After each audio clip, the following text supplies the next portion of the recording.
అందరికీ నమస్కారము.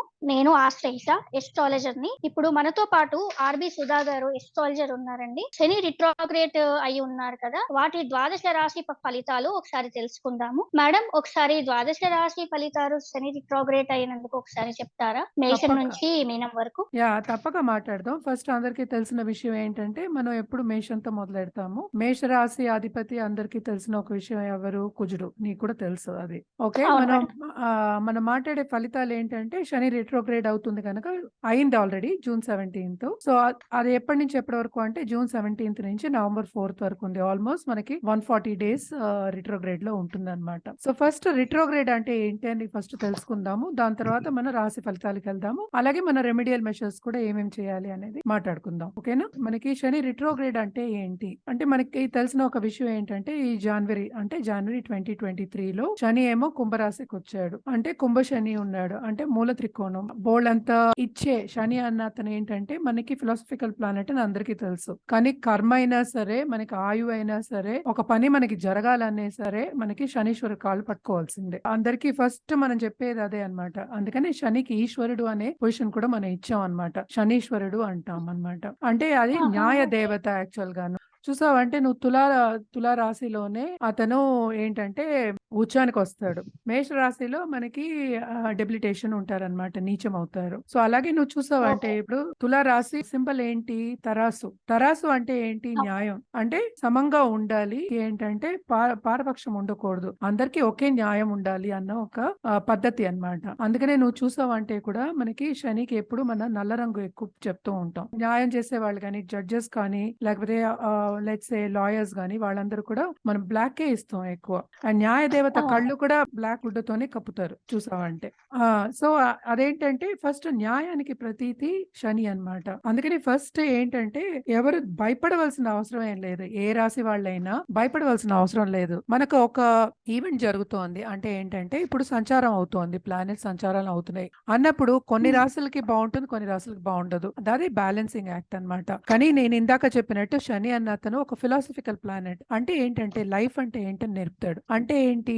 మనకి పని చూపిస్తాడు, అంటే శ్రమపడే దారి చూపిస్తాడు. అట్ ద సేమ్ టైం ఫలితాన్ని కూడా ఆయనే ఇవ్వాలి మనకి. అండ్ ఆల్సో ముందు చూసుకోవాల్సింది ఏంటంటే ఈయన ఆయువు కూడా అంతే. ఏంటంటే కర్మ చేయడానికి కూడా మనకి ఆయువు ముఖ్యం. అంటే మన లైఫ్ ముఖ్యం కదా. సో మనకి డిసీజెస్ అవి రాకుండా, లేకపోతే ఏమి అడ్డంగాలు రాకుండా కాపాడే అతను కూడా ఈయనే. ఎప్పటికైనా నేను చెప్పేది ఏంటంటే two sides of a coin అంట నేను. Two sides of a coin అంటే ఏంటి? ఇచ్చేవాడే తీసుకోగలడు. ఇప్పుడు రాత్రి అవునండి. పగలుంది, అలాగే కదా. ఎవరిస్తారో వాళ్ళే తీసుకోగలరు కదా. ఇవన్నీ వాళ్ళు ఎలా అవునండి. తీసుకుంటారు? మనకి హ్మ్. అలాగే శని అనే ప్రతిరూపం ఏంటంటే న్యాయానికి ప్రతిరూపం ఒకటి చూపించాం. అండ్ ఆల్సో ఏంటంటే బ్యాలెన్సింగ్ యాక్ట్ చేసుకోవాలి లైఫ్ లో అని చెప్తూ ఉంటాం అన్నమాట. సో ఇప్పుడు మనం వక్రం గురించి మాట్లాడుతున్నాం కనుక, వక్రం అంటే అసలు ఏంటి అనేది చెప్తాను. ఇప్పుడు వక్రం అంటే స్ట్రైట్ గా వెళ్తూ ఉన్నాం అనుకో, కొంచెం సేపు ఆగిపోయాం, స్లోగా వెళ్ళాము, లేకపోతే వెనక్కి తిరిగాము అన్నప్పుడు అది వక్రం కింద మనకి దూరం నుంచి కనిపిస్తుంది. సింపుల్ ఎగ్జాంపుల్ చెప్పాలంటే ఒక 2 ట్రైన్లు ఉన్నాయి. మనం ఒక ట్రైన్ లో కూర్చున్నాం, పక్క ప్లాట్ఫామ్ లో ఇంకో ట్రైన్ ఉంది. మనం ఇక్కడే స్టేషనరీగా ఉన్నాం, పక్కన ట్రైన్ మాత్రం మూవ్ అవుతుంది అన్నప్పుడు మనకి ఏంటి? మనం వెనక్కి వెళ్తున్నాం అనే ఒక ఫీలింగ్ వస్తుంది. అలాగే కార్లు అయినా సరే, ఏదైనా సరే మనం ముందుకు వెళ్తున్నప్పుడు కొంచెం ఆగాము అంటే కొంచెం వెనక్కి వెళ్తున్నట్టు ఒక ఫీలింగ్ ఉంటుంది అనమాట. అదే వక్రించడం అంటే. తన ఆర్బిట్ లో శని కొంచెం స్లో అవ్వడమే దాన్ని వక్రం అంటాం అన్నమాట. అది వక్రం అంటే కంప్లీట్ గా వెనక్కి తిరగడం అనేది కాదు. కానీ కుంభశని అంటే అందరికీ తెలిసిన ఒక విషయం ఏంటంటే కుంభ వర్షం అంటాం. అంటే ఎక్కువ ఇస్తాడు. సో ఆయన ఏంటంటే ఆయనకి ప్రీతి అయితే, అంటే అంత మంచి పొజిషన్ లో ఉంటే, జాతకంలో అనుకూలంగా ఉంటే మాత్రం శని ఇచ్చినంత ఎవరు ఇవ్వలేరు అనమాట.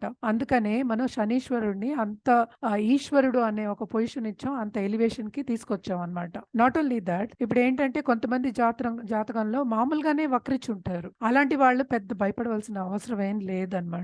మనం జనరల్ గానే మాట్లాడక మన రెమెడియల్ మెషర్స్ కూడా ఇస్తాము.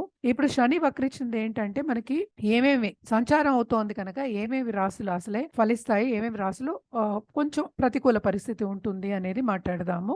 శని మామూలుగా ఏంటంటే 3, 6, 11లో మన రాశి నుంచి సంచారిస్తున్నప్పుడు ఫలితాలు ఇస్తాడు. అది మామూలుగా అందరికీ తెలిసిందే. కానీ ఇప్పుడు వక్రిచ్చారు కనుక కొంచెం మనం 7th హౌస్ కూడా మనం తీసుకోవాలి. మనం 2nd హౌస్ కూడా తీసుకోవాలి. కానీ 2nd హౌస్ మనం ఎప్పుడు తీసుకున్నప్పుడు ఏమవుతుందంటే శని ఎస్పెషల్లీ ఏలినాటి శని కింద వస్తుంది. అందరికీ తెలిసిన ఒక విషయం ఏంటంటే మన రాశి మీద మన రెండో ఇల్లు మన రాశి మీదకి వచ్చినప్పుడైనా 12వ ఇల్లు, 1వ ఇల్లు, 2వ ఇల్లు అంటే 12వ రాశి మన రాశి రెండో ఇల్లు రెండో రాశి నుంచి 2nd హౌస్ వీటికి మనం ఏలినాటి శని అంటాం అన్నమాట. కానీ రీసెంట్ గానే ఇప్పుడు ఏంటంటే ధనురాశికి ఏలినాటి శని అనేది తొలగిపోయింది. అది 11వ ఇల్లు అవుతుంది యాక్చువల్ గాను. శని సంచారించినప్పటి నుంచి 11వ ఇల్లు అవుతుంది. అలాగే మనకి మేషం ఏమో 3 అవుతుంది. 6 అనేది మనకి కర్కాటకం అవుతుంది కదా. కర్కాటక రాశికి 8 అవుతుంది. కానీ 6, 8 ఓకే. అనేది లెక్క అవుతుంది అనమాట. కానీ శని నుంచి చూడాలి కనుక మనం ఇప్పుడు 3వ ఇల్లు ఏంటంటే ధనుర్కి 3 అయింది. ధనురాశికి 3 అయింది. సో ఆ రాశి వాళ్ళకి కొంచెం బానే ఉంటుంది. అలాగే మనకి కన్యా రాశికి 6 అవుతుంది. కుంభరాశిలో ఉంటే కన్యా రాశికి 6 అవుతుంది. ఇప్పుడు 11వ ఇల్లు మనం అనుకుందాము. అప్పుడు 10 అంటే మనం మిథున రాశి అనుకున్నాం. సో మిథునానికి, కన్యకి, ఓకే ధనుర్కి బై జనరల్ బికాస్ సంచారం ఏమో కుంభరాశిలో అవుతుంది కనుక బాగుంటుందన్నమాట. మేడం, తర్వాత మీనరాశి వాళ్ళకి ఎలా ఉండబోతుంది? మనకి తెలిసింది ఏంటంటే మనకి 12th హౌస్ అంటే లాస్ట్ రాశి మీనరాశి అన్నమాట. వీళ్ళ ఏంటంటే చాలా ట్రావెలింగ్ దీంట్లో ఉంటారు. ఎందుకంటే మనకి తెలిసింది ఒకటి ఏంటంటే ఇది వాటరీ సైన్ అన్నమాట. అందుకని ట్రావెలింగ్ ఉన్న వాళ్ళు ఎస్పెషల్లీ అంటే ట్రావెలింగ్ బిజినెస్ చేసేవాళ్ళు ఉంటారు కదా. వీళ్ళు టికెటింగ్ చేసేవాళ్ళు చాలా మంది ఉంటూ ఉంటారు కదా. హోటల్ బిజినెస్, అవును. ఫుడ్ బిజినెస్ ఇలాంటి వాళ్ళందరికీ ఏంటంటే బికాస్ వీళ్ళకి ఏలినాట్స్ అని స్టార్ట్ అయింది కదా. స్టార్ట్ అయింది కనుక వీళ్ళ ఖర్చులు అనేవి చాలా అధికం ఉంటాయి. ఎక్స్పెండిచర్ చాలా ఎక్కువ ఉంటుంది. వీళ్ళు ఏంటంటే బేసికలీ చాలా ఇంట్యూటివ్ పీపుల్. జూపిటర్ హౌస్ కదా అది. మనకి అధిపతి ఏమో గురువు అయ్యాడు. చాలా ఇంట్యూటివ్ పీపుల్. చదువు అంటే చాలా ప్రీతి ఉన్నవాళ్ళు యాక్చువల్గా వీళ్ళందరూ. కానీ ఇప్పుడు రిట్రోగ్రేడ్ ఉంది కనుక వీళ్ళకి ఇప్పటి వరకు ఖర్చులు ఎక్కువయ్యాయి, శ్రమ ఎక్కువైంది. అండ్ ఆల్సో కొంచెం హెల్త్ ఇష్యూస్ ఉంటూ ఉంటాయి, ఫైనాన్షియల్ ఇష్యూస్ ఉంటూ ఉంటాయి. ఎస్పెషల్లీ ఇన్వెస్ట్మెంట్ చేసినప్పుడు తొందరగా అనుకునేది సాధించలేకపోతారు. ఇట్లాంటివన్నీ జరుగుతూ ఉంటాయి బికాస్ ఏలినాటి ప్రభావం వల్ల. కానీ ఇట్లా ఉన్నాడు కనుక అంటే 2nd హౌస్ కి వెళ్ళాడు అంటే మనకి మేషంలో ఉన్నాడు కనుక టు అ సర్టన్ ఎక్స్టెంట్ ఏంటంటే అంత ప్రభావం శని ప్రభావం అంత లేదు. కానీ ఇప్పుడు రిట్రోగ్రేడ్ అయినప్పుడు కూడా కొంచెం ఇలాంటివన్నీ ఎక్కువ జరుగుతున్నాయి కనుక కొంచెం వీళ్ళకి ఊరట పొందుతారు అనమాట. ఊరట పొందడం అనేది ఏంటంటే 140 days కే ఊరట ఉంటుంది. కానీ హెల్త్ ఇష్యూస్ అనేది కొంచెం చూసుకోవాలి. హెల్త్ సెన్సిటివ్ ఉంది, చూసుకుంటూనే ఉండాలి. ఆగడానికి లేదు, మానేయడానికి లేదు. రెగ్యులర్ చెకప్స్ అనేవి చేసుకోవాలి. అండ్ ఆల్సో రెగ్యులర్ గా physical health, mental health and everything చూసుకుంటూ ఉండాలి. ఎస్పెషలీ ఫుడ్ కన్సంప్షన్ లో. ఓకే. అండ్ ఏంటంటే వీళ్ళకి వేరే దేశాలకు వెళ్ళే యోగం ఉంది. వేరే దేశాల్లో డబ్బులు తెచ్చుకునే యోగం ఉంటుంది అనమాట ఎక్కువ. ఎందుకంటే రాహు అదర్వైజ్ గురువుతో పాటు మనకి రాహు కూడా ఉన్నాడు కనుక మనం ఇదంతా జనరల్ గా తప్ప స్పెసిఫిక్ గా ఏమీ చెప్పట్లేదు. అలాగే బిజినెస్ ఫారిన్ నేషన్స్ లో వాళ్ళు బిజినెస్ స్టార్ట్ చేయాలి అనుకున్న వాళ్ళందరూ కూడా స్టార్ట్ చేయొచ్చు అనమాట. కానీ ఏంటంటే వీళ్ళకి కరెక్ట్ క్యాపిటల్ రాకుండాను, ఫండ్స్ లేకుండాను ఇబ్బంది పడుతూ ఉంటారు. ఇది రిట్రోగ్రేడ్ మూలాన్ని ఇలాంటివన్నీ వాళ్ళకి ముందు సాగుతారు, ముందుకు వెళ్తారు. అనుకున్న లోన్స్ కూడా వాళ్ళకి వస్తూ ఉంటాయి అన్నమాట ఈ పీరియడ్ లో 140 days. బట్ ఏంటంటే ఎస్పెషల్లీ డబ్బు ఎక్కువ ఖర్చు పెట్టడం అనేది తప్పదన్నమాట వీళ్ళకి. ఓకే. సో అలాగే ఈ స్టూడెంట్స్ అందరూ కొంచెం పైకి వెళ్ళే ఛాన్సెస్ ఉన్నాయి. అలాగే ఖర్చు అధికం అవుతుంది కనుక ఒకసారికి 2 సార్లు వీసా కానీ ఇంకోటి కానీ అప్లై చేయాలంటే ఒకసారికి 2 సార్లు వాళ్ళు అప్లై చేసుకుంటే కనుక తప్పక వీళ్ళకి ఫలితం అనేది దొరుకుతుంది. అలాగే హోమ్ మేకర్ అంటే ఏంటంటే మనకి ఇంట్లో ఉండే ఆడవాళ్ళు కానీ లేడీస్ ఇంట్లో ఉంటారు కదా చాలా మంది రాష్ట్రం పుట్టిన వాళ్ళందరికీ చాలా బాగుంటుంది అని చెప్పాలి. కానీ శ్రమ పడాలి అని చెప్తున్నాం అనమాట. ఇది మనం బాగుంటుంది అని చెప్పేది ఏనాటి ప్రభావం ఒకటే కాకుండాను ఈ 140 రోజులు మనం చెప్తున్నాం అనమాట.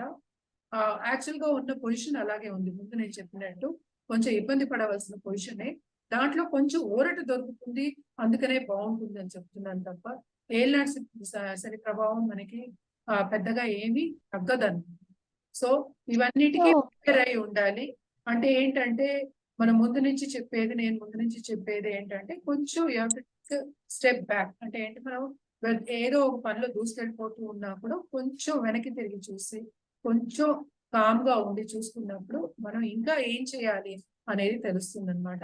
అలాగే నేను ఏం చెప్పాను, కొంచెం ఉండు, రికార్డ్ పెట్టానా?